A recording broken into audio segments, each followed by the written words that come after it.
Halo semuanya, perkenalkan nama saya Andre Hendrik Derek, NIM 2020-41009. Di sini saya akan menjelaskan tentang tata nama senyawa anorganik.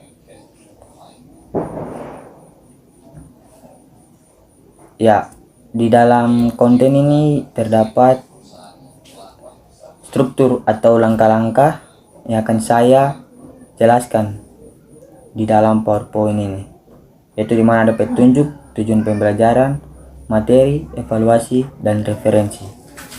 Yang pertama kita akan masuk ke dalam petunjuk. Petunjuk ini terdapat simbol-simbol yang akan saya gunakan di dalam PowerPoint ini.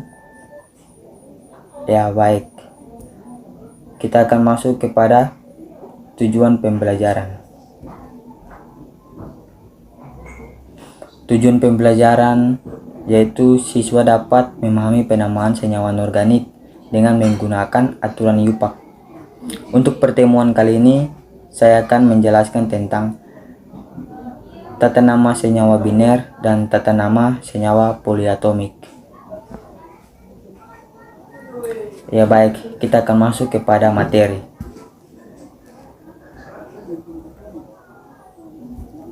Materi yang pertama itu yaitu tata nama senyawa biner. Apa itu tata nama senyawa biner?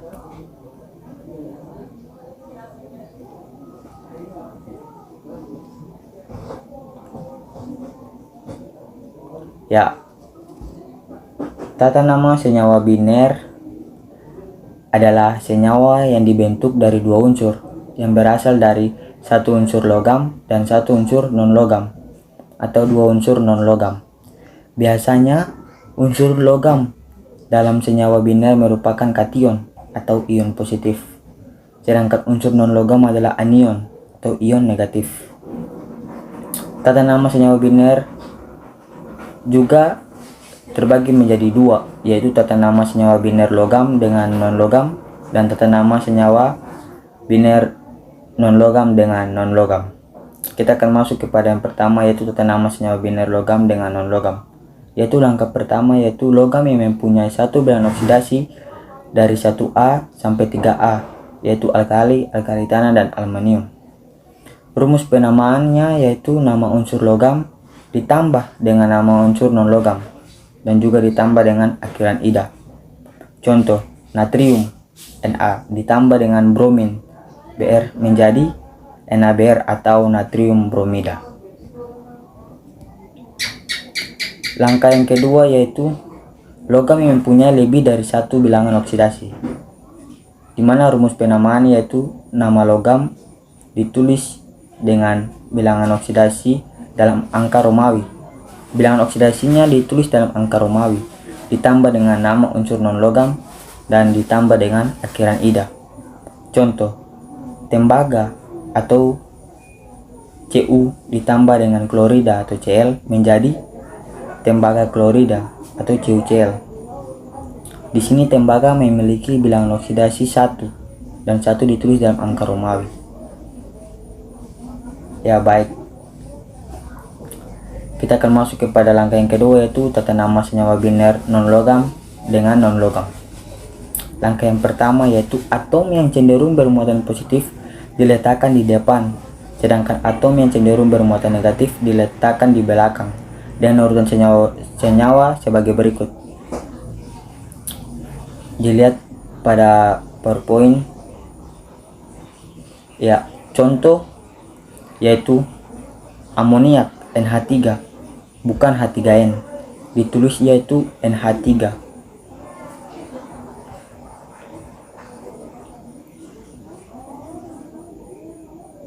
Langkah yang kedua tuh, bila senyawa dari dua unsur non-logam dengan atau unsur non-logam dengan unsur non-logam. Dengan rumus penamaan yaitu atom yang bermuatan positif itu di depan dan atom yang bermuatan negatif dan ditambah dengan akhiran ida itu di bagian belakang. Contoh, H2S, hidrogen sulfida. H itu adalah atom positif dan S adalah atom negatif ditambah dengan akhiran I dan menjadi hidrogen sulfida. Ya, baik. Untuk materi tata nama senyawa biner, jika belum paham silakan tulis di kolom komentar.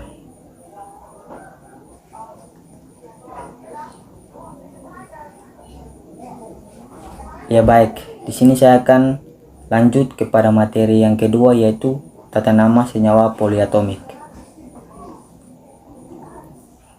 Tata nama senyawa poliatomik merupakan senyawa yang berasal dari ion-ion poliatomik. Sedangkan ion poliatomik adalah ion yang terdiri dari dua atom atau lebih yang terikat bersama dan membentuk ion, baik positif atau negatif maupun kation atau anion. Berikut ini urutan senyawa poliatomik. Yang pertama yaitu untuk anion sejenis dengan jumlah oksigen yang berbeda, yaitu unsur yang mengandung oksigen lebih banyak itu ditambah dengan akhiran -at. Sedangkan unsur yang mengandung oksigen lebih sedikit itu ditambah dengan akhiran -it. Contoh yaitu SO4 2-min, SO4 2-min dan SO3 2-min, di mana SO4 2-min yaitu namanya sulfat dan SO3 2-min itu namanya sulfit. Ya baik.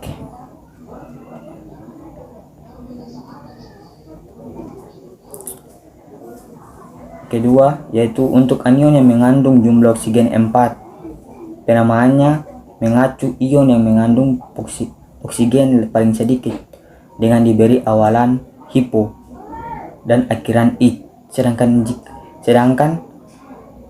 jika mengandung oksigen yang paling banyak itu diberi awalan per dan akhiran at.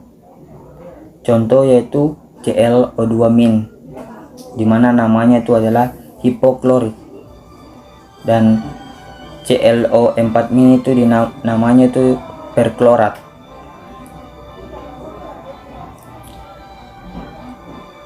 Kenapa namanya perklorat? Karena senyawa oksigen itu mempunyai elektron yang besar daripada hipoklorit. Ya.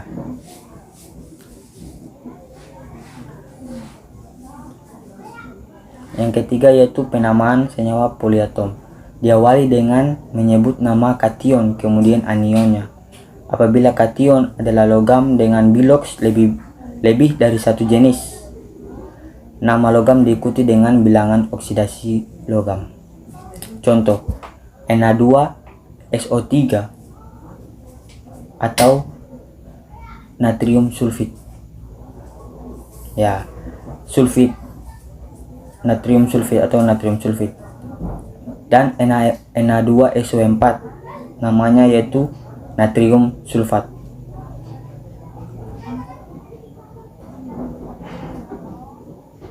Ya. Baik. Ini adalah materi tentang tata nama senyawa poliatomik. Jika yang belum paham tentang tata nama senyawa biner maupun tata nama senyawa poliatomik, bisa tulis di kolom komentar. Ya baik.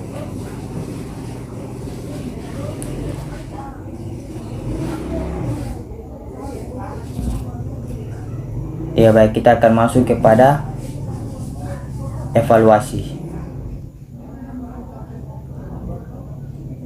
Evaluasi ini kalian akan mengerjakan soal ini yang akan saya berikan, yaitu nomor 1, CaNO3 2 kali 4H2O adalah salah satu senyawa hidrat yang mengikat 4 molekul air. Nama yang tepat untuk senyawa tersebut adalah A. Kalsium nitrat tetrahedrat, B. Kalsium nitrit tetrahedrat, C. Kalsium nitrat pentahedrat, D. Kalium nitrat tetrahidrat, E. kalsium nitrat tetrahidrat? Tulis jawabannya di kolom komentar.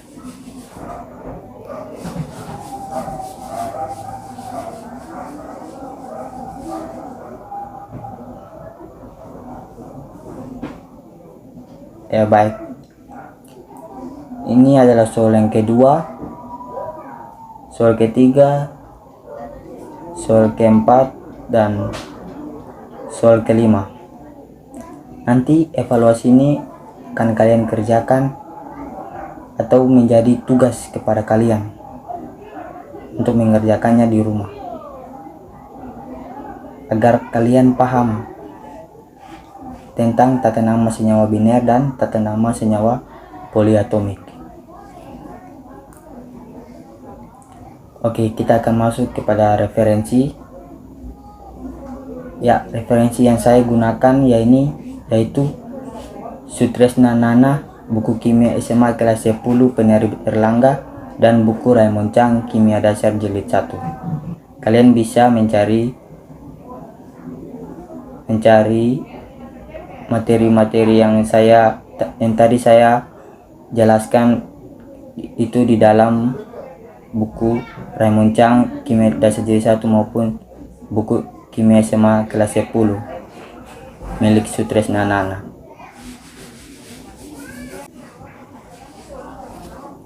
Oke, mungkin itu saja dari saya.